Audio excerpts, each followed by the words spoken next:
Hey there, folks. We have a new Dear DSO entry on the website, and you can submit your own story or question at deardso.com.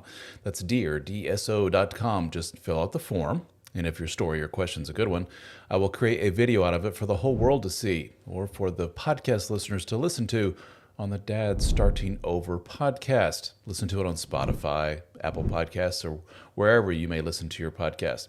And if you're watching this on YouTube, do me a big favor, pretty please, click down below and click on subscribe, click on like, leave a comment. That will help me out a great deal. Thank you so very much. Now, on to today's story. This one comes from Jerome. That's a good name. He says, Dear DSO, that's me, by the way. He says, I saw your interview with Michelle Langley on YouTube.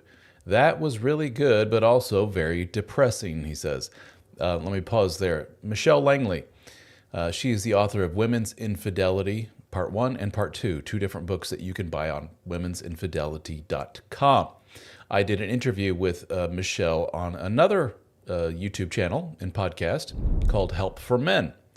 I have the Dad Starting Over YouTube channel and podcast, and I have the Help for Men YouTube channel and podcast. Help for Men is devoted just to interviews with important people. Michelle wrote a book called Women's Infidelity years ago that got to be very, very popular. You can only buy it online. She's made a big business for herself, consulting with folks and talking to them about recovering from the betrayal of infidelity, coming to terms with it and understanding it. She consults with men and women alike. So check out that interview over on the Help for Men YouTube channel. Just do a search for Help for Men, Michelle Langley, and you'll probably find it. Moving on, he says, my dream has always been to have a wife and a family. Listening to you and Michelle, along with a lot of other YouTube videos and podcasts, and I'm finally realizing that what I've been working for doesn't exist. Women aren't naturally monogamous, he asked. This is in reference to something that Michelle said in our interview. I was in a long-term relationship that ended about a year ago. We were together for 7 years, and she cheated on me. Oof, sorry to hear that. He said, I've had a hard time dealing with it, and that's how I found your material.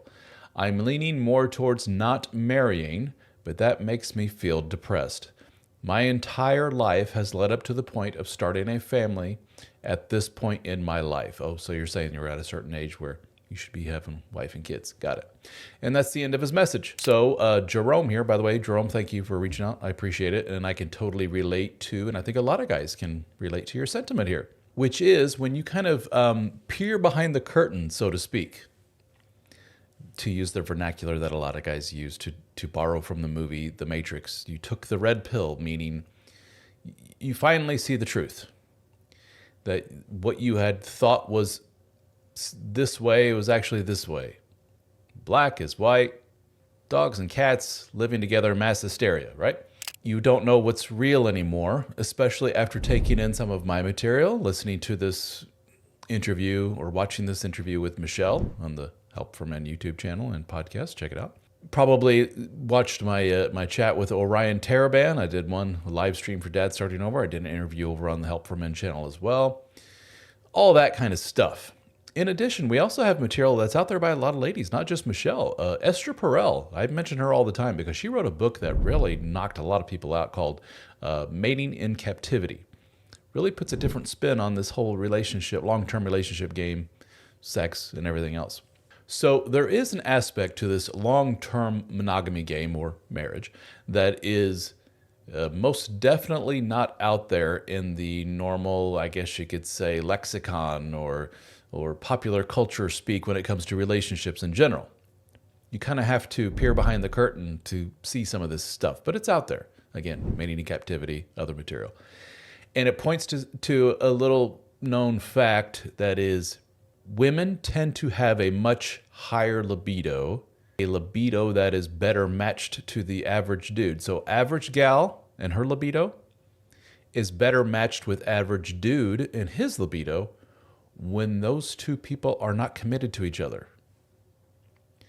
That's kind of counterintuitive, isn't it? You would think that we would be more comfortable with each other, more secure with each other, and more sexual with each other once we really kind of get to know each other. Once that familiarity, comfort, and safety sets in, we should be more free and open to explore each other more sexually. And some people actually claim that and say, no, that's actually, and they're not lying. They say 100%, that's me and my world. I don't feel comfortable being open sexually with people unless I really know them, trust them, and I know that they're committed to me, et cetera, et cetera. Well, the fact is this, and it's not anti-woman by any stretch. This is, again, Esther writes about this a lot. Our pal, Dr. Psych Mom, Dr. Samantha Rodman-Whiten talks about this all the time. I've done many, many videos on this, so I apologize if you've heard me say this a few hundred times. There's the female libido when you're in the dating phase, getting to know the guy phase. When you're in the, is he my boyfriend or not? Are we eventually going to get married or no? That uncertainty's in there. Eroticism, libido, sexuality is heightened at that phase.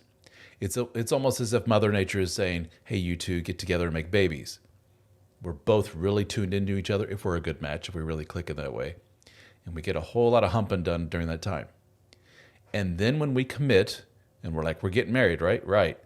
That level goes down a little bit. We're moving in together. That level goes down a little bit. We get married, it goes down a little bit.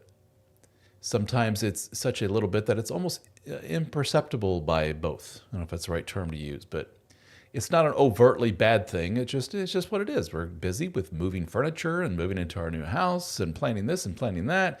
We don't even notice that we went from so many times a week to just once a week. Some guys are more sensitive than others, and oh yeah, they notice, but it's not enough to make a stink over, so it is what it is, right? And it's usually not until kids come into the picture that a lot of men go, hold on a second, this is bad. To the point where it's unhealthy by anyone's standard. They go to a marriage therapist, and the marriage therapist says, yeah, this ain't healthy, guys. To do it, once a season is not good.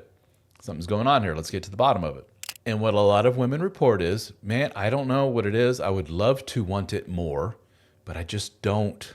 Now that we're committed and got the kids in the house, it's just that takes me out of the mind frame completely. And then, unfortunately, a lot of those folks divorce. Let's just go our separate ways. Obviously, we're not meant for each other. A lot of those people think, men and women alike think this way. If I don't have those lustful feelings, if I'm not head over heels for this guy or gal, this must mean that this ain't meant to be. And away we go, divorce. And then they break up, and we sit and watch these gals just flourish sexually outside of the marriage. Now, a lot of those women, to their credit, will say that's because my husband was a royal dipshit. There was nothing attractive about him. I'm free from his sexually stifling ways, and on and on. Even if you have, let's say, an ex-husband that was a really genuine good guy, there really was no problem, you just didn't mesh in that way, 9 times out of 10, the woman's going to report, I feel sexually energized outside of this relationship. It's Mother Nature turning the dials back up again. It's time to, let's crank it up. Let's get the mating dance going again. Guys experience some of this as well. Arguably to a lesser degree. We do experience it, but not to the holy shit, who is this person degree that we see with a lot of women in our lives. Again, not a condemnation or demonization of women. It's an interesting little quirk of human nature. This is what Michelle and others are referencing when they say women are not naturally monogamous. They don't necessarily mean that women aren't interested in long-term bonding with another person and going through life with another person. That is a very real aspect of human nature that we see cross-culturally across time throughout all of human history. We see that people tend to want to pair up or pair bond with another human being and say, it's you and me going through life together. We see this all over the world. But what we don't see necessarily, and this is what's kind of hush-hushed these days, especially in more Western cultures, if you will, is what we don't say is, but that doesn't necessarily mean strict sexual monogamy. Sleeping with others outside of the prime relationship is kind of a given in some cultures. Some cultures, it's just a known thing. It is what it is. No big deal. Some cultures it's kind of a big deal, but we understand that it's a necessary part of human nature. We just kind of look the other way when it happens. France is infamous for this. But a lot of cultures these days basically say, we know that innate desire for others is in there, but we need to squash that and shame it and push it down as much as humanly possible. Strict sexual monogamy is a must. And what Michelle and others are saying is, guys, the ladies aren't necessarily wired that way. You say I do, and you commit, and everything is safe, or as Michelle puts it in our interview, flat, emotionless. There's no more emotional spikes and uncertainty and everything. When everything is flat and safe, your gal is just turned off. And it takes work to bring that back, to bring it back in spurts. It takes a lot more concerted effort on both parts, the man and the woman, to keep that energy going. That's why they always say relationships are work, marriage is work. And some people are like, no, if it feels like work, it's not real. It's horseshit. Marriage, long-term relationships, if you want to keep them sexy and romantic, is work. That's basically what Michelle is saying. To think that it will naturally come about just because she's a woman and she's got what she wanted, which is the husband and the kids, shouldn't she also be naturally turned on as a result of all this? No. In fact, just the opposite. Sorry if you've been, told otherwise. You've been sold a bill of goods. It's not how marriage is for most people. It takes work. It takes effort.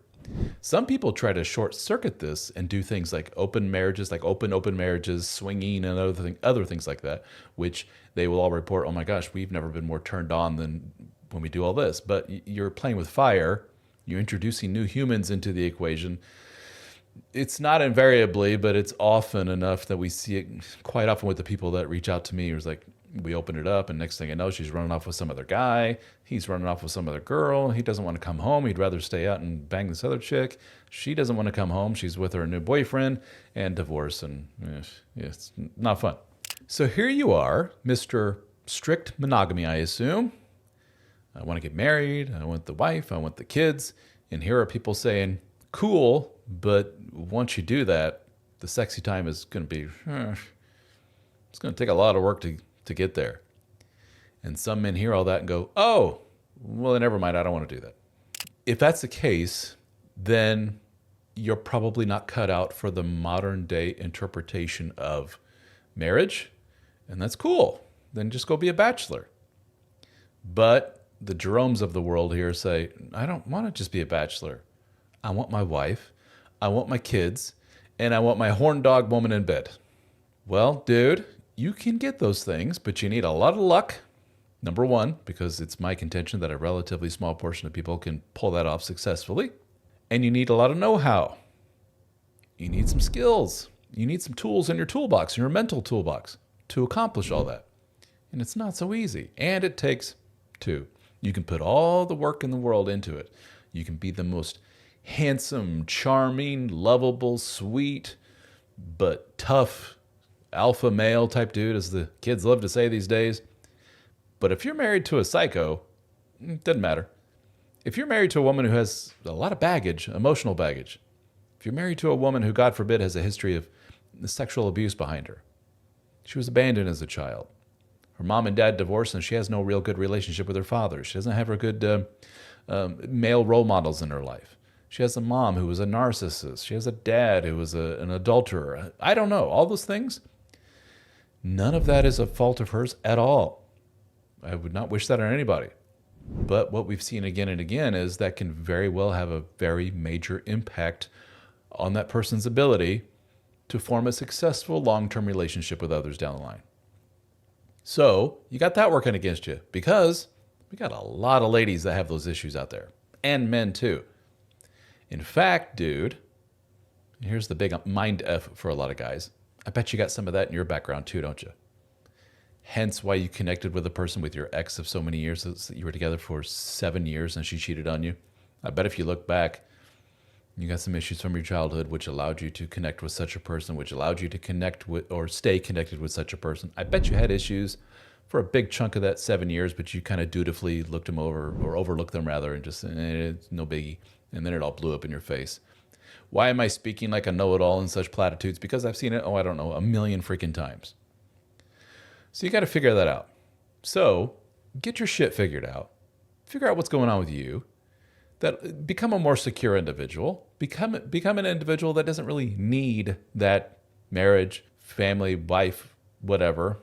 And the irony of all ironies is, as soon as you don't really need it, and you're cool up here, and you're cool with yourself, and you have a community, and you have friends, and you have interests, and life is abundant to you, then it's almost as if the universe or God or whatever you want to call it opens itself up and says, okay, now you're worthy of good, secure individuals. Here you go. Here's a potential mate for you. Here's a potential partner for you, or partners, plural, or whatever it is. And then your romantic life kind of takes care of itself. But even then, it's still a lot of work. Even for the secure dude, even for the healthy guy and the healthy gal, they still got to work it out. Why? Because we don't have this natural programming within us, the average gal, the average guy, to say, now that I'm committed, this all just becomes super easy. We're just super sexy and fun together, and all this is just going to be, all we got to do is hit a button that says married, and just all takes care of itself, right? You got a lot working against you, dude. That's what we're saying. And I've often said, and I've said in other videos, we need to basically pull guys and gals into like separate little boot camps.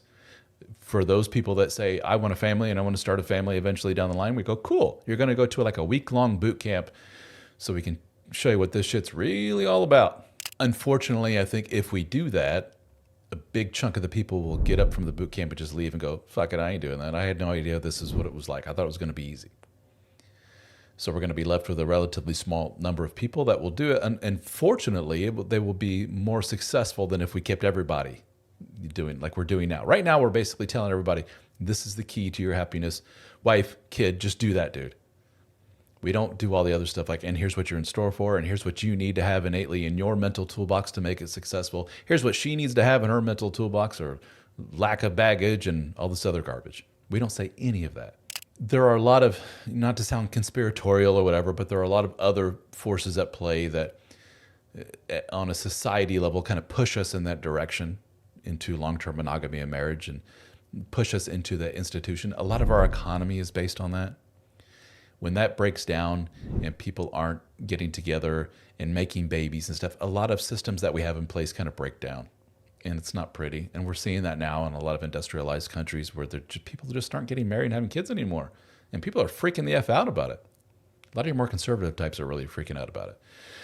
So it's not so simple. This isn't the big feel-good rah-rah that you're probably hoping for, where I could say, nah, dude, they're all nuts. Marriage is amazing. Marriage can be amazing, but it ain't easy, dude. And for some people, based upon your background and so forth, it's even harder than for the average guy.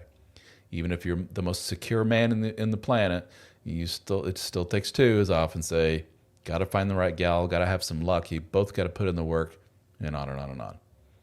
So just a small portion of that big puzzle, one little piece of that big jigsaw puzzle is, and by the way, women's libido tends to crack down quite a bit when they're in long-term monogamy. That's one piece of the why marriage is difficult puzzle. All right, brother. Thank you for reaching out. Obviously, I could talk on and on about this. I appreciate you reaching out and writing to me, and I appreciate you guys watching. We'll see you on the next one.